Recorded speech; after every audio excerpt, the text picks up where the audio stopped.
పట్టభద్రుల ఎమ్మెల్సీ ఎన్నికల్లో కాంగ్రెస్ కు ఓటు అడిగే అర్హత లేదని బీజేపీ సీనియర్ నేత డీకే అరుణ విమర్శించారు. 6 గ్యారంటీల అమలును ప్రభుత్వం విస్మరించిందని ఆరోపించారు.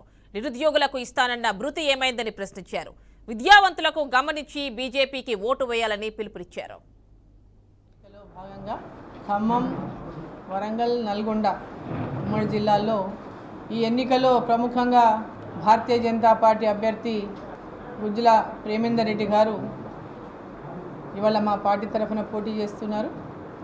గతంలో ఇక్కడ నుంచి బీఆర్ఎస్ పార్టీని గతంలో ఇక్కడ నుంచి ఇండిపెండెంట్గా పోటీ చేసినటువంటి అభ్యర్థి ఇవాళ కాంగ్రెస్ పార్టీ నుంచి పోటీ చేస్తున్నారు.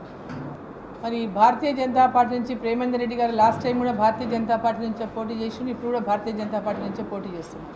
ఈరోజు ప్రముఖమైనటువంటి పార్టీలో ఇద్దరు బీఆర్ఎస్ నుంచి కానీ కాంగ్రెస్ నుంచి కానీ ఎవరు పోటీలో ఉన్నారని చూసుకుంటే ఇద్దరు కూడా భారతీయ జనతా పార్టీలోంచి ఉండి మళ్ళీ బయటికి పోయి అక్కడి నుంచి పోటీ చేస్తున్నటువంటి వాళ్ళే మీరు గమనిస్తే కనుక.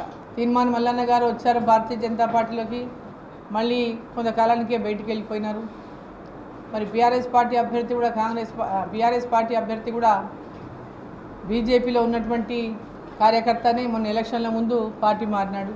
మనము ఓటు ఎవరికి వేయాలి, మన ఓటు ఎవరికి వేస్తే ఉపయోగం అవుతుంది, నేను భారతీయ జనతా పార్టీలో ఉన్నా కాబట్టి భారతీయ జనతా పార్టీకి ఏమంటున్నానని అనుకోకుండా ఒకసారి మీరు అందరూ కూడా హృదయం మీద చేయి వేసుకొని ఆలోచించాలని చెప్పి నేను ఈ సందర్భంగా నేను కోరుతా ఉన్నాను. కాంగ్రెస్ పార్టీ 5 నెలలు దాటిపోయింది వాళ్ళ అధికారంలోకి వచ్చి. పరిపాలన ఏ విధంగా చేయాలనో అర్థం కానటువంటి పరిస్థితిలో ముఖ్యమంత్రి గారు ఉన్నారు. తెలంగాణ ప్రజలకు ఇచ్చిన హామీని నెరవేర్చాలో తోచినటువంటి స్థితిలో ఈరోజు రేవంత్ రెడ్డి ఉన్నాడు.